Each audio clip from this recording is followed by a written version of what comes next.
Welcome to the 1920s. Unit 7 is all about the Roaring Twenties. In it, we will be getting into cultural and technological shifts which changed society forever. From flappers to the Harlem Renaissance to Prohibition, a lot was going on in this early part of the 20th century. So as you're watching and taking notes, focus on this essential question. How did society and technology change in the 1920s? First, the 20s were a time of political transition. After President Wilson's term was up, Warren G. Harding took on the role in 1921. However, he would go on to die in 1923 at the age of 57. As a result, his vice president, Calvin Coolidge, took over this momentous role to serve out the remainder of Harding's term and one more. He remained in office until 1929. Prior to being the President of the United States for most of the 20s, Coolidge was governor of Massachusetts from 1919 to 1921, so he did have some political experience. After succeeding Harding, in his first address to Congress, we began to see what was important to this new president. He was certainly on the progressive side of the aisle, as he called for stiff consequences for what he called the hideous act of lynching, more attention to public education, a minimum wage for women in the workplace, and finally, a call for the federal government to be less active. He believed that the government shouldn't be hyper-involved in people's everyday lives, and this contributed to his nickname, the Silent President. In addition to the political transitions that were occurring, the 20s were a time of huge social transition as well. This time period is known as the Roaring Twenties, the Jazz Age, and the Dancing Age for a reason. At this time, women are beginning to change how they are seen in public. Instead of simply being quiet housewives taking care of the home, they began to enjoy themselves in public. Music became a huge part of American culture, especially jazz. Women began to show their ankles and even their legs with the clothes they wore. By today's standards, that isn't much to write home about. However, back then, it was scandalous.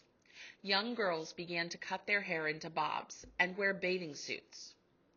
Some girls were even arrested for wearing bathing suits that showed their legs. Makeup got its start here as well, and girls who chose to wear it became known as flappers. Young adults at this time had more active social lives than any previous generation. They drove cars, got jobs, went to the movies, read romantic novels, and the biggest shift, danced. Many social events were centered around dancing, with many dancing for days or weeks in competitions to win money. The Charleston was the most popular new dance of the time.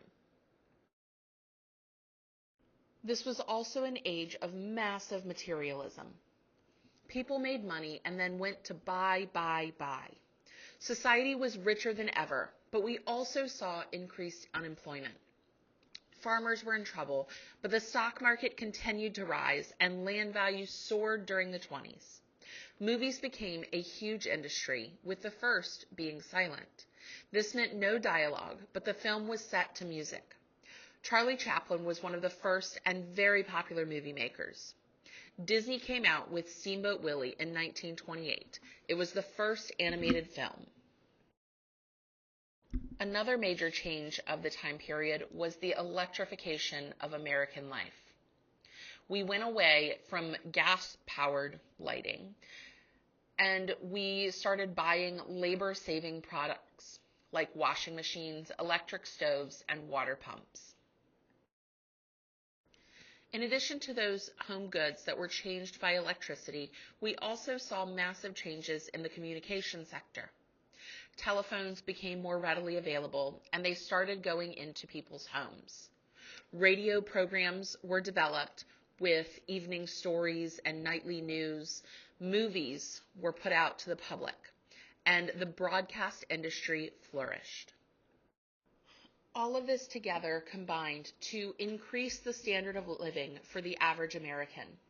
There were more products for better living and a wider availability of consumer goods like electricity and forms of media.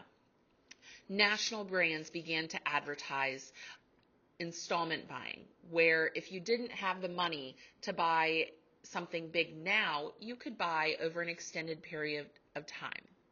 This became known as layaway. Lastly, we saw improved transportation. There was greater mobility for citizens, creation of jobs in building these methods of transportation, and the growth of transportation and related industries like road construction, oil, steel, and obviously automobile industry. This led to many people moving to suburban areas because they had vehicles that could get them into the city more quickly than they could previously.